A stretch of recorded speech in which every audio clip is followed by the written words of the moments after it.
চুপচাপ, একদম শান্ত, স্থির, মায়া ঘেরা চোখ, চাহনিতে অভিযোগ। ওয়ালাইকুম আসসালাম ওয়া রাহমাতুল্লাহি ওয়া বারাকাতুহু। Please sit down. জানি না আমার মনের ভেতর কেমন যেন অনুভূতি হচ্ছে। এটি আকর্ষণ নাকি প্রথম দেখায় কাউকে ভালোবেসে ফেলা, আমি জানি না।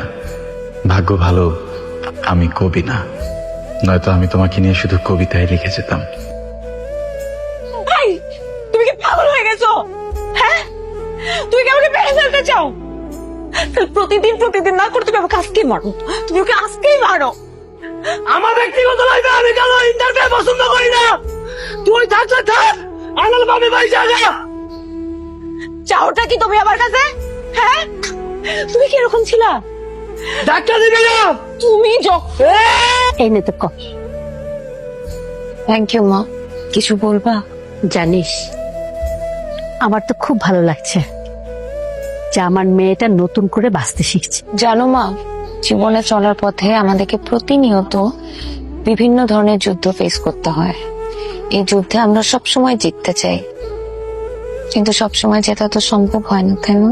অতীত নিয়ে এত ভাবিস না তো। ভালো। কেমন আছো? ভালো। তোমার পড়াশোনার খবর কি, শেষ হয়েছে? বলতে পারছি না। আমি তো অপেক্ষা করছি তুমি আমার বিজনেসে এসে জয়েন করবে। দেখা যাক। তোমার কাছে তো আমার একটা এক্সপেকটেশন আছে, এই কথাটা সবসময় মনে রেখো। সবার প্রতি এক্সপেকটেশনস থাকে, সবাই কি আমরা আদৌ পালন করতে পারি? তুমি তোমার মতো একা থাকতে চেয়েছো, আমি কি তোমাকে কিছু বলেছি? আমি তো তোমাকে কিছু বলিনি। কিছু বলেছি? তোমাকে কিছু বলিনি, মাকে কিছু বলিনি। তোমাদের ইচ্ছে হচ্ছে বিয়ে করেছো, তোমাদের মনে হয়েছে তোমাদের বাচ্চা দরকার, বাচ্চা নিয়েছো, তোমাদের মনে হয়েছে তোমরা একসাথে ভালো নেই, ডিভোর্স দিয়েছো। সন্তানরা কোথায় থাকলো, তাদের মেন্টাল হেলথের কি অবস্থা, কোথায় খাচ্ছে, কি করছে না করছে, কখন খাচ্ছে না খাচ্ছে, কিছুই তো তোমাদের কিছুই আসে না, রাইট? শোনো, তোমার মার সাথে ডিভোর্সটা আমার নিজের ইচ্ছায় হয়নি, সে চেয়েছো। তুমি অনেক কিছু জানো না, যদি কিছু জানতে চাও, বুঝতে চাও, আমার সামনে এসে কথা বলো। ইয়েস, দুজনই চেয়েছো, দুজনই ভালো থাকতে চেয়েছো, তাই না? তোমার সন্তান দুজন ভালো থাকলো কি না থাকলো, স্কুলে, কলেজে, ইউনিভার্সিটিতে সবার সামনে, ফ্রেন্ডসের সামনে কি উত্তর দিল না দিল কিছুই তো যায় আসে না, রাইট? High, hello. হাই। আমি একটু রিয়নকে খুঁজছিলাম। রিয়নকে কেন আপু? না, আসলে আমাদের একটা অ্যাসাইনমেন্ট করার কথা ছিল একসাথে। ওকে, আচ্ছা আপু, আমি রিয়নকে বলে দিব। ওর কি কোনো নাম্বার দেওয়া যায় আমাকে? আপু, রিয়নের তো অনেকগুলো নাম্বার, কোনটা দিব বলেন? যেটাতে ফোন করে ওকে পাওয়া যাবে। আচ্ছা। জীবনটা এমন হলো কেন? আমি তো এমনটা চাইনি। স্বপ্নগুলো এমন হলো কেন? বারে বারে তা ভেঙে যায়, ইচ্ছেগুলো দ্বিধা হারায়, স্মৃতিগুলো আমাকে প্রতিটা রাত কাঁদা। আজ আমি মিথ্যা অভিনয় করে যাচ্ছি শুধুমাত্র ভালো থাকার জন্য, কিন্তু এভাবে কি ভালো থাকা যায়? Hello, this is Riyon. বলো। সাজিন বললো তুমি আমার নাম্বার খুঁজছিলে। আচ্ছা, কথা না পেছাই স্ট্রেট কথায় আসি, কালকে কি ক্লাসে যাচ্ছ? হ্যাঁ, যাচ্ছি তো। তোমার ক্লাস নাই? না, আমি গ্রুপে শুনলাম যে সবগুলো ক্লাস পোস্টপোন হয়েছে। ও তাই? ওকে, আমি এখনই দেখছি। এক কাজ করি, ক্লাস মিস না দিই, আমরা ক্যাম্পাসে যদি সুযোগ না হয়, যেহেতু সবকিছু বন্ধ, আমরা বাইরে একটা গুড প্লেস আছে যেখানে আমরা অ্যাসাইনমেন্ট করতে পারি। ওকে, আমি সময় মতো চলে আসবো। ওকে, সি ইউ টুমরো। জায়গাটা খুব সুন্দর, কিন্তু এই জায়গাটাকে অ্যাসাইনমেন্টের জন্য পারফেক্ট? সত্যি কথা বলবো, বলো। পড়াশোনার জন্য এই জায়গাটা একদমই ঠিক না। ইরা, আমি কি তোমাকে জানতে পারি? আমি আমাকে ততক্ষণ বুঝতে দেই না যতক্ষণ না আমি বোঝাতে চাই। তুমি আমাকে যতটুকু চেনো বা জানো সেটা তোমার ভ্রম হতে পারে। তার মানে আমি যা তোমাকে দেখি আর তুমি তোমাকে যা ধারণ করো দুটো একই, তাই তো? তাই আমরা তো তাহলে ভালো বন্ধু হতে পারবো। আমার মনে হয় আমরা কখনো ভালো বন্ধু হতে পারবো না। কেন? তুমি স্মার্ট, বড়লোক বাবার ছেলে, গাড়ি হাঁকিয়ে ইউনিভার্সিটি আসো, এক্সট্রোভার্ট, আর আমি তোমার যে বয়সে একটু বড় হতে পারি। এসব কথা সাজিনকে বলো, আমাকে না।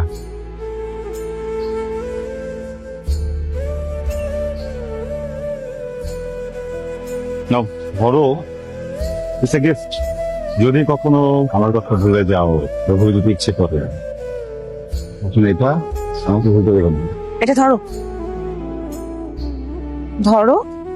যদি আমার তোমাকে কখনো ভুলে যেতে ইচ্ছা করে তখন চেয়ে নিব। তার মানে গিফট রিজেক্ট করে নাই? কি হলো? কিছু না। কিছু তো একটা হয়েছে না। ইরা, বলো তো একাকিত্বের মানে কি? একাকিত্বের মানে হলো সবার থেকে আলাদা থাকা, একা একা থাকা, এমন কিছু। না, হয় নাকি? একাকিত্ব মানে বোবা হয়ে যাও। ধরো তোমার অনেক কষ্ট, অনেক ব্যথা, তারপর উফ পর্যন্ত করছে, এটা একাকিত্ব। মানুষ বলে কি জানো, মানুষ বলে বন্ধুদের সাথে সব শেয়ার করা যায়, কিন্তু আমার মনে হয় অচেনা মানুষের সাথে আরো বেশি শেয়ার করা যায়। ইরা, আজকের দিনে আমার মা বাবার ডিভোর্স হয়েছিল, এরপরে মা আমাদের ছেড়ে ইউএসএ চলে যান, তুমি বিয়ে, কিডস। মার সাথে এরপর আর কখনো যোগাযোগ হয়নি। বাবা করতে দেননি, বাবার সাথে থাকি, ছোট একটা বোনও আছে আমার। গত বছর ও চলে গেছে কানাডাতে, আমিও না নিজের মতো একটা দুনিয়া গুছিয়ে নিয়েছি। বাবার সাথে আর থাকি না, আলাদা থাকি। কেন বাবার সাথে থাকো না কেন? আমার বাবা আবার বিয়ে করতে চান, তুমি বুঝবে না। আমি হয়তো বুঝবো না, কিন্তু তুমি কি কখনো বুঝতে চেয়েছো তোমার বাবা হয়তো এতদিন একা থাকতে থাকতে একাকিত্বটা আর মেনে নিতে পারছে না। একাকিত্ব অনেক যন্ত্রণা নিয়ে। সেটা আমার থেকে ভালো কি বোঝে বলো? আজকে আমার এই অবস্থার জন্য দায়ী আমার বাবা এবং মা। ইরা, এই,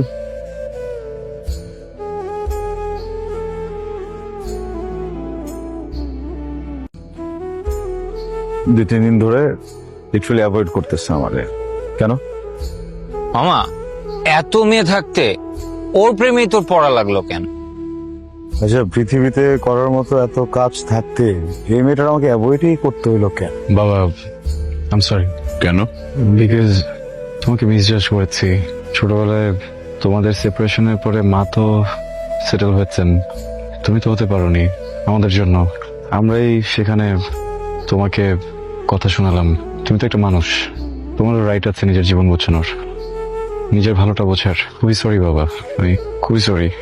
আমরা তোমাদেরকে একটা সুন্দর শৈশব দিতে পারিনি। তোমার মা এবং আমার দুজনেই প্রচন্ড জেদ। আমাদের জেদের কারণে তোমাদের মধ্যে যে একটা ঘৃণা জন্মাচ্ছে সেটা বুঝতে পারিনি। বাবা, তুমি যদি কিছু না মনে করো, একটু পারমিশন দিলে মাকে একটা ফোন দিতাম। মানে খুবই ইচ্ছে করে, বুঝছো? একটা বার একটু ভয়েসটা শুনলেও হয়তো বা ভালো লাগতো, প্লিজ। তোমাকে একটা কথা বলা হয়নি, কিভাবে বলবো সেটাও বুঝতে পারছি না। নিজেকে অনেক অপরাধী লাগছে। আমি জানি না আমি ক্ষমা পাবো কিনা। তোমার মা ক্যান্সার পেশেন্ট ছিলেন, আজ সকালে সে মারা গেছে। I am sorry.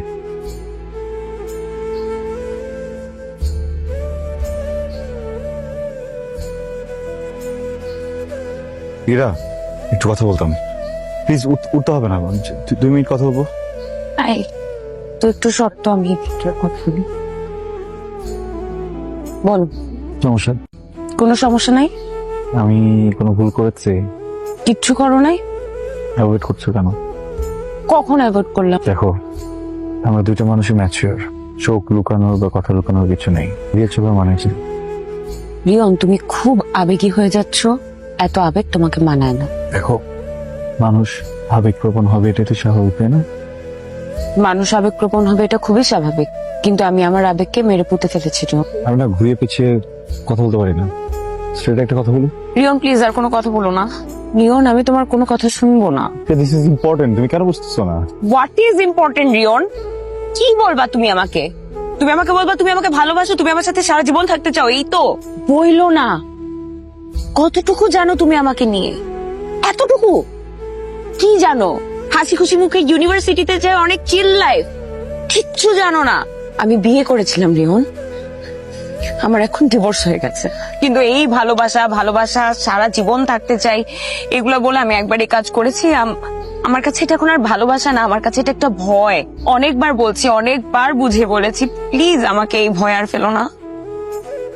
আমার হাজবেন্ড, আমার এক্স হাজবেন্ড প্রতিদিন ড্রিঙ্ক করে এসে আমাকে মারতো।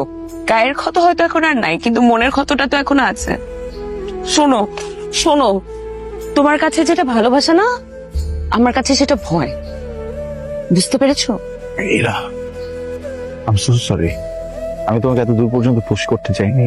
আমি এই সিচুয়েশন গুলো তোমার ভিতর থেকে বের করতে চাইনি। আই ডিডন্ট নো, বাট আমি একটা জিনিস জানি, পৃথিবীতে প্রত্যেকটা মানুষের জীবনে কম বেশি কষ্ট আছে। এটা কষ্ট লালন করার কিছু নেই, লেট গো করতে হয়। রিয়ন, তুমি খুব ভালো ছেলে, এটাতে আমার কোনো সন্দেহ নাই, কিন্তু এই প্রেম ভালোবাসা আমাকে দিয়ে আর হবে না। আমি ভেবেছিলাম তুমি আমার অনেক ভালো একটা বন্ধু হতে পারবা, কিন্তু এখন মনে হচ্ছে না তুমি আমার একটা ভালো বন্ধু হতে পারবা না আমার ভালোবাসা।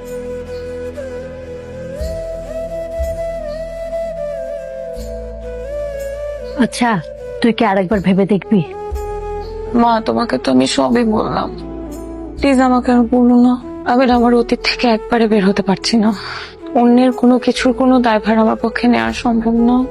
হ্যালো ইরা, কালকে একটু কষ্ট করে দেখা করতে পারবে তোমার সেই পছন্দের জায়গাটায়?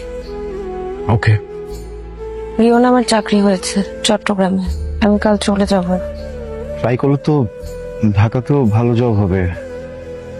এত দূরে যাওয়াটা কি জরুরি? হ্যাঁ জরুরি। এরা আচ্ছা, কাছে কেউ চলে যেতে চাইলে কান্না কেন আসে? যাওয়ার আগে এগুলো না বললে হয় না? না হয় না, তুমি তো তোমার মতো চলে গেলেই পারতে, তাই না? আমাকে বলার কি দরকার ছিল? আমি তোমার কে? তুমি আমার কেউ না। গুড, চলে যাও, কিন্তু একটা আফসোস রয়ে যাবে, আমাদের সম্পর্কটার কোনো নাম দেওয়া হলো না। সব সম্পর্কে নাম হবে কেন? তুমি জানো আমি তোমার কি, আমি জানি আমি তোমার কি। That's it. ওকে, যাও। আমি কি একটা প্রশ্ন করতে পারি? আমরা দুইটা মানুষ তো অনেকটা সময় একসাথে পার করেছি, তাই না? কত জায়গায় গিয়েছি, কত গল্প করেছি। এই পুরোটা সময় আমার জন্য কি তোমার ভিতরে একবারও ভালোবাসা কাজ করেনি? আমি তোমাকে অনেক পছন্দ করি রিয়ন, এটার আরেকটা নাম হয়তো ভালোবাসি, কিন্তু আমি এই মোহে আর ঢুকতে চাই না। আমার সাথে অলওয়েজ এটাই হয়, বুঝছো? পৃথিবী আমাকে একটা কারণ দেয় যেটা আঁকড়ে ধরে আমি বেঁচে থাকতে পারবো, আমি কিছুদিন পরে কারণটা আমার লাইফ থেকে চলে যায়। ফার্স্টে মা, ফ্যামিলি, বাবা, আর এখন তুমি। আমি ভাবতে চাই না ওইটা নিয়ে, প্লিজ। সবাই মানে না রিয়ন। শোনো প্লিজ। মানুষের একটা তো প্রবলেম হয়, তাই না? হ্যাঁ, দুর্ঘটনা ঘটে, কিন্তু এটাকে আঁকড়ে ধরার তো কিছু নেই, তাই না?